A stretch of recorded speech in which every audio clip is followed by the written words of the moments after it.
ये अघोरियों के लिए ना घर है ना द्वार है। उल्टी खोपड़ी उल्टी ज्ञान, माँ भूतनी बाप शैतान जय हो मसान। महाराज गांजा कह रहे थे वही कि गांजा पिए राजा और बीड़ी पिए चोर, तंबाकू खाए चूतिया थूके चारों ओर। दोस्तों मेरे साथ BHU यूनिवर्सिटी के स्टूडेंट है शुभम शास्त्री जी।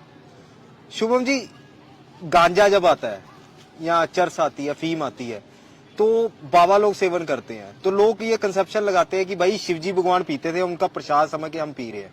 तो कितना गलत है, कितना सही है? सबसे पहले तो भैया सभी को एक बार अपने इस महादेव की नगरी काशी में सभी को हर हर महादेव। ये अपनी काशी नगरी है और ये अपने महादेव की ये नगरी है। बाबाओं के एक कहावत है कि गांजा जो चीज है, नशा की जो चीजें हैं, वो सिर्फ और सिर्फ दो लोगों के लिए ही बनी है। दो लोग में एक वो आते हैं जो योगी हो या पीर हो या फकीर हो।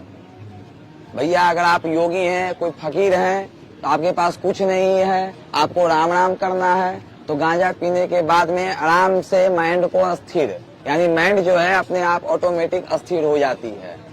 अगर हम शराब पीते हैं तो दूसरे की माँ बहन को माँ बहन करना शुरू कर देते हैं, लेकिन गांजा पीने के बाद में ये जो गांजा है इसमें निकोटीन की मात्रा ज्यादा होती है और ये हमारा विज्ञान भी बताता है कि ये माइंड को स्थिर करके ये बैठे रहो और आसन करते रहो, या कि अपने शरीर के संतुलन को जो है दिमाग कंट्रोल करता है और गांजा जो है दिमाग पर सीधा असर करता है।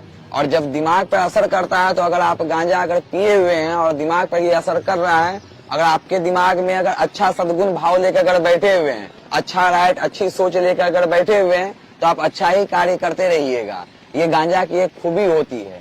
गांजा पीने वाले कभी भी, जैसे ये बाबा लोग हैं, कभी भी अपने मुंह से अपशब्द नहीं बोलते हैं। राम राम बोलेंगे, महादेव बोलेंगे, या अल्लाह अकबर। पीर बाबा जो बैठे हैं वो अगर पी रहे हैं गांजा तो वो भी अल्लाह अकबर बोलेंगे, वो कोई गलत शब्द नहीं बोलेंगे। लेकिन अगर हम शराब पी रहे हैं या दारू पी रहे हैं या कुछ गलत अगर ज्यादा कर रहे हैं, तो ये अपने लिए भी हानिकारक है और समाज के लिए भी हानिकारक है।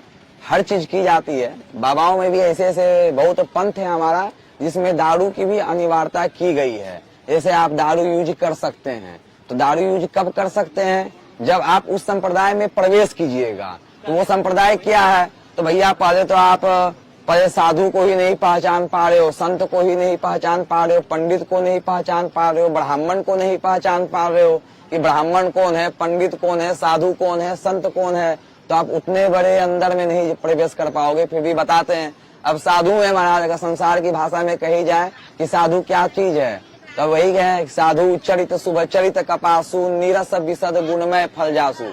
जिसमें कपास के भांति जिस प्रकार कपास सफेद रहती है, उसी प्रकार साधु का चरित्र साफ होता है, उसपे कोई दाग नहीं लगता है, उसमें कोई नीरस विशद, उसमें कोई रस नहीं होता है, वो विशद होता है।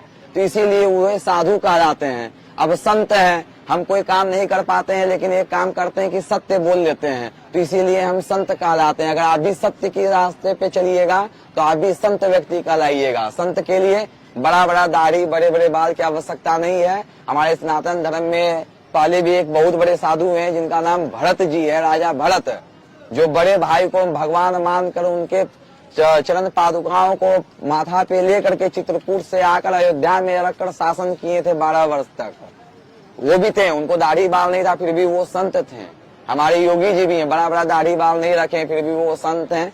तो ऐसे ऐसे बहुत धर्म है, बहुत पंथ है। तो उसी पंथ में एक संप्रदाय है जिसका नाम है अघोर। तो अब अघोर संप्रदाय की अगर बात की जाए महाराज, तो अघोर का तात्पर्य होता है अघोर।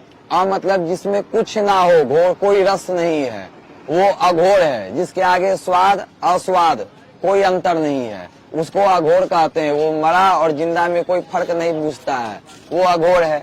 अघोर लोगों को अलाउ किया गया है कि आप शराब जो है देवताओं पे समर्पित कर सकते हैं। उज्जैन महाकाल मंदिर काल भैरव में चले जाइए, वहाँ के देवता अभी भी शराब पीते हैं। तो शराब पीते इसका मतलब क्या कि सारा दुनिया शराब पीने लगे? नहीं, सारा दुनिया शराब नहीं पिए, ये गलत है। लेकिन कहा गया है कि शराब भी अगर आप चढ़ा रहे हैं, देवताओं को चढ़ा रहे हैं, या अपने पीर फकीर को चढ़ा रहे हैं, या किन्हीं को भी चढ़ा रहे हैं, तो आप अपनी मान मर्यादा करें, क्योंकि वो देवता हैं, उनमें वो सामर्थ्य है, आप में वो सामर्थ्य नहीं है। वो उस चीज को पचा सकते हैं। महादेव कहते हैं गांजा पी लेते हैं, आप एक चिलम पीजिएगा, दूसरा चिलम पीते पीते शांत होकर बैठ जाइएगा, तुरंत माँ और पिता को याद करने लगिएगा। लेकिन महादेव जिनकी एक बूंद में हजारों तक्षक नाग, ये सब नाग छोड़िए, तक्षक नाग जिसमें हजारों विष की पोटली बंधी होती है, उस पोटली का यानी कि महादेव के गले में जो विष समाहित है वो एक बूंद उस 1000 तक्षक नाग के पोटली के विष के पोटली के समान है। और उतना बड़ा पोटली महादेव अपने गले में विराजमान किए हैं। आप जरा सा पानी पीजिए तो गले से नीचे हो जाएगा। आप में औकात नहीं है कि आप अपने गले से पानी को रोक लीजिएगा। जो महादेव करते हैं हम वो करेंगे। महादेव गांजा पिएंगे तो हम पिएंगे। महादेव अगर नंगे घूम रहे हैं तो हम नंगे घूमेंगे। ये हम कर सकते हैं क्योंकि हम अघोर संप्रदाय से हैं।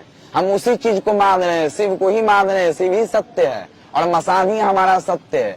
ये अघोर हैं, ये अघोरियों के लिए ना घर है ना द्वार है। उल्टी खोपड़ी उल्टी ज्ञान माँ भूतनी बाप शैतान जय हो मसान। ये घर से जब घर छोड़ के कदम बाहर रखते हैं तो ये यही कहा के निकलते हैं कि हमारे लिए जो भी है वो शमशान है और कोई चीज नहीं है। उल्टी खोपड़ी उल्टी ज्ञान, ये कोई भी बात करेंगे अघोर। अघोरी को पहले पहचानिए। अघोरी अगर गलत बोल देता है तो उस चीज को गलत नहीं मानिए, अगर उस चीज को समझिए वो क्या करा, क्योंकि वो उल्टा ही बात कहेगा। कार और निराकार और साकार की जो लड़ाई होती है, जो कबीरवादी हैं, कबीर जी भी कहते हैं कबीर दास की उल्टी बानी बरसे कंबल भींगे पानी। तो हर लोग उल्टा बोलते हैं। जो सच्चे साधु संत होते हैं वो उल्टा ही बोलते हैं। तब अघोर है, ये अघोरी है, उल्टा ही बोलेंगे। कबीरा खड़ा बाजार में मांगे सबकी खैर, ना काहू से दोस्ती ना काहू से बैर।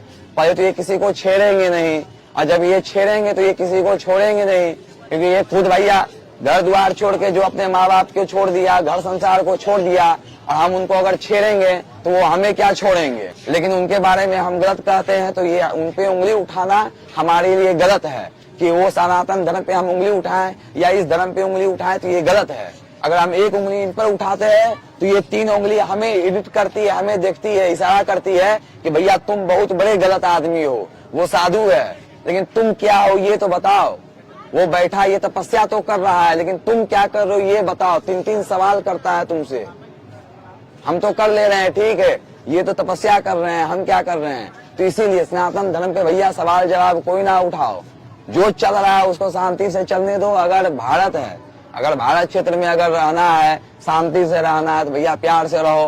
कोई तुम किसी को तंग नहीं करता है। यहाँ पे सबको आजादी है बोलने की, सबको आजादी है। एक बार इंग्लैंड का कुत्ता यहाँ पे आया भारत घूमने के लिए, तो कहा कि भैया यहाँ ठीक है, बहुत अच्छा लगता है घूमने में। तो देसला कुत्ता बोला कि बताओ तुम तो टाई पहने हो, बड़ा अच्छा लगता होगा, फिट फाट रहते हो। बोला भैया खाना पीना सब मिल जाता है, सोना का सिकड़ी पहने हैं, सब चीज हो जाता है, लेकिन एक ही चीज का दिक्कत है। तो क्या? तो यही दिक्कत है कि जो विदेश है ना, वहाँ पे भौंकने की आजादी